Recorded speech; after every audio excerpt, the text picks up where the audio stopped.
आज हम बात करेंगे बॉडी डिस्मॉर्फिक डिसऑर्डर या BDD की। Body dysmorphic disorder is commonly considered under OCD spectrum based on similarities with OCD। अब ऑब्सेशन क्या है? ऑब्सेशन एक pre occupation with imagine defect है। कंपल्शन क्या है? Compulsion is rechecking in front of mirror और रीएश्योरेंस बाय समवन एल्स। ठीक है, अब हम बात करते हैं कि BDD के पेशेंट को कितनी इनसिक्योरिटीज रहती हैं, चाहे वो क्वांटिटिवली हो चाहे वो क्वालिटेटिवली हो। तो वो क्या करते हैं, वो कभी भी किसी भी फंक्शंस में जाने से अपने को अवॉइड करते हैं, क्योंकि they are very insecure because of their appearance and feeling of self consciousness, how they are looking in certain situation. इसके बाद क्या होता है कि वो जो उनका परसीव्ड इमेजिन डिफेक्ट है, जो रियल में नहीं है, ओनली इमेजिन डिफेक्ट है, उसको वो एज ए पार्ट ही कंसिडर करते हैं। कभी भी एज ए होल, जो एक गेस्टाल्ट साइकोलॉजी है, वो अपनी पार्ट को एज ए होल नहीं देखेंगे कि यार मैं पूरा तो अच्छा लग रहा हूँ, खाली नाक तो टेढ़ी है, नहीं। वो एज ए होल ना देख, उस पर्टिकुलर इमेजिन डिफेक्ट को कंसिडर करते हैं, फोकस करते हैं 24/7।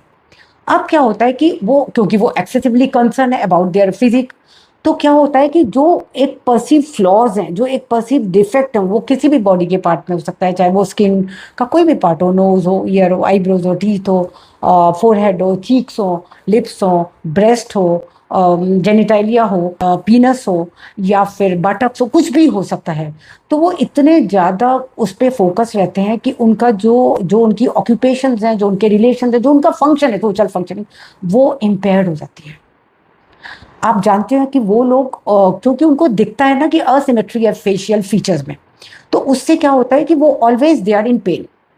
तो देखो, अगर आपको इस तरह के सिम्टम्स हैं और आपको इस तरह का कंपल्शन है जिसमें आप बार बार मिरर चेक कर रहे हो, बार बार आप रिपीटेडली ग्रूमिंग कर रहे हो, या बॉडी का वो पार्ट जो आपको डिफेक्टेड दिख रहा है भाई, उसको आप कवर अप कर रहे हो। आपको गले में स्किन डार्क लग रही है तो आपने साफ कर लिया, आपको लग रहा है एक आंख छोटी है तो आपने बड़े बड़े सनग्लासेस लगा लिए, अगर आपको लग रहा है यार मेरे हाथ में कुछ हो रखा है तो आपने ग्लव्स पहन लिए।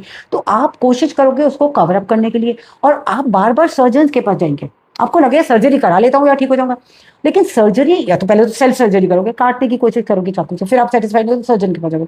पर सर्जरी कराने के बाद भी 90% जो BDD के पेशेंट्स होते हैं, बॉडी डिस्मॉर्फिक डिसऑर्डर के, वो हैप्पी नहीं होते। केवल 5% है जो आफ्टर सर्जरी या after placebo effect they are happy.